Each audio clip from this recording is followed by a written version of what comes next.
you are new here, my name is Tanisha. I'm a Term 5 medical student at SGU Medical School. I just completed Term 4 and it's time for wrapped up. So we have a lot to discuss, so honestly I'm just gonna hop right into it.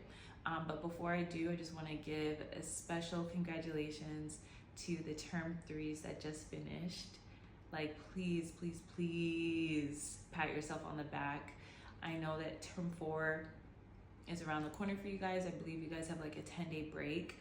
So that's why I really wanted to get this out very soon, sooner rather than later. I do just want to give a disclaimer only because, guys, I'm not going to divulge every single thought, for obvious reasons. However, I am just going to provide a general overview for Term 4, especially if you have like no idea what the term entails. My suggestion when it comes to preparing for Term 4 in particular, Honor Society meeting, or it's like an intro to Term 4, I highly recommend you going.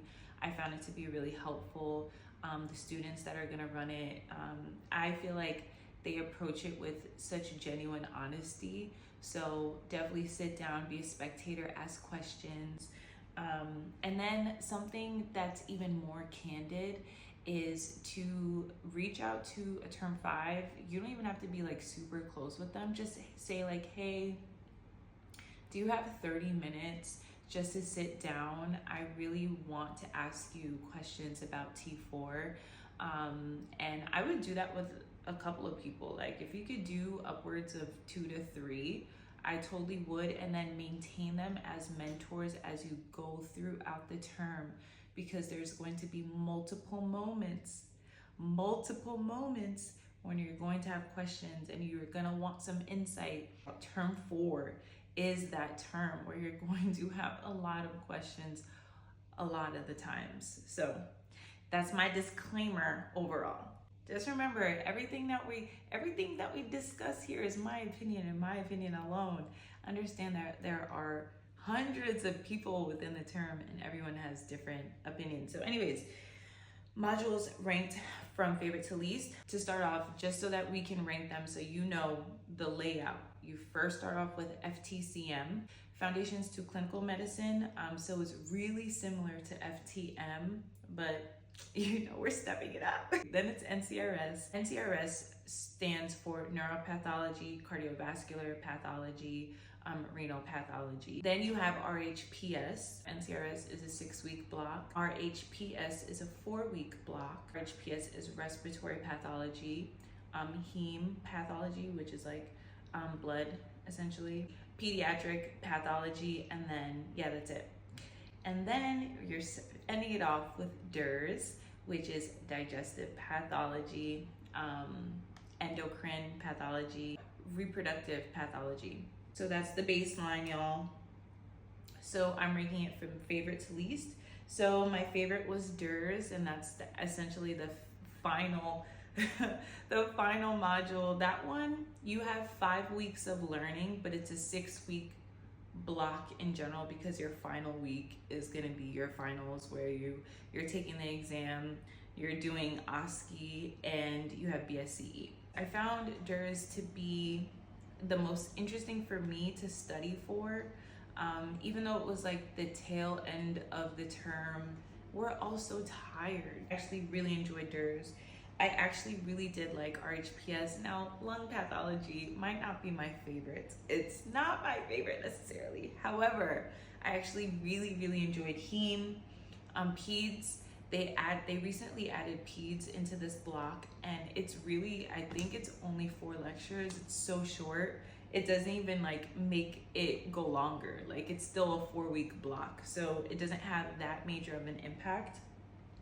Still, you gotta study.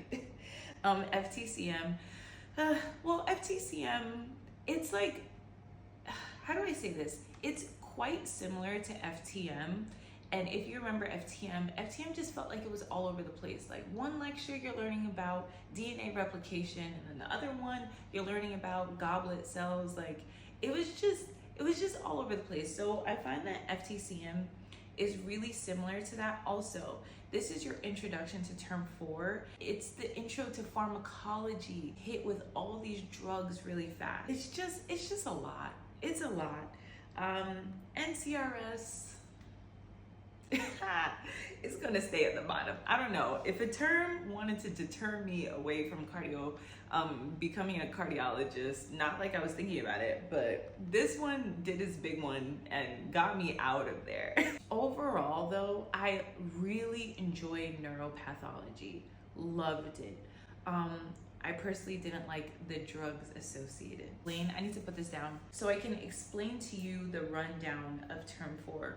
So term 4 is, I like to say term 1 and term 2 is you learning how the body works naturally, right? So us knowing, understanding the normal functions of the lungs and the kidneys and everything along those lines. Now in term 4, you're building on that foundation and understanding when the body goes wrong. So within each block, we're going into specific systems, and the way that SGU has broken it down is, okay, you have a specific system. So you're gonna learn pathology of cardiovascular. You're going to be learning pharmacology associated with cardiovascular and infections associated with cardiovascular. Now, T3 gives you the foundation of micro in general, right? T4 is applying that microbiology based on each system. That is the written exam. On this, at the same breath, you're gonna have specific lectures that are specific to B-line. So when it comes to in a clinical setting, what is this gonna present as?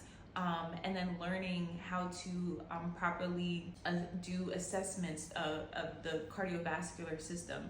So all of this is going on at the same time. So that's why T4 feels like so much. It feels like so much.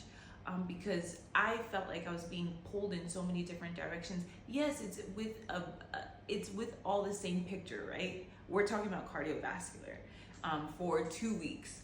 But this exam, so I just want you to multiply that, because within an exam, we're going over at least 3 systems, you know? So you're having that basic framework.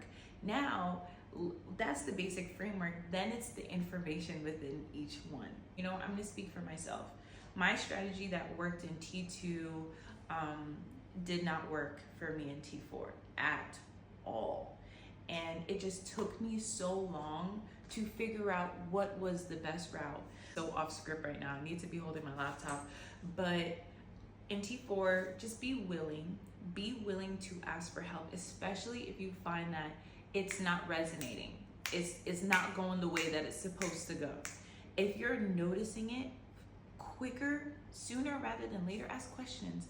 If you have friends that you can be honest with and be like, hey, like I'm really struggling here, like have that relationship and be able to talk to them. So it can't, maybe it's not your friends, maybe it's not your close friends, maybe it's an acquaintance that you know. Talk to your acquaintance. I'm just speaking from my point of view. T4, it was such a challenge for me to find out the perfect rhythm and recipe. I struggled so hard. And it wasn't until I spoke with like someone that was in my small group last term or back in T2, and I was like, yeah, I'm like really struggling. I was just really being honest. And she was like, hey, like she really sat down with me. She told me her strategy, and I was like, girl, you know, and like I was able to apply it. And I can't even lie to you, like I saw my numbers change after that specific encounter. So I'm saying, like, be willing to ask questions to as many people as possible. Guys, I went to a learning strategist after NCRS. I went to a learning strategist. I emailed a professor. I spoke to countless students where I'm like, so how are you studying this? How are you doing this? I asked a bunch of questions. I got to the point where I'm like, I don't care. I'm not embarrassed, bro. I'm struggling and I need help. Like, help me. So that's a little bit of me veering off a little bit. Okay, guys, I have so much to say. Please come back for part 2.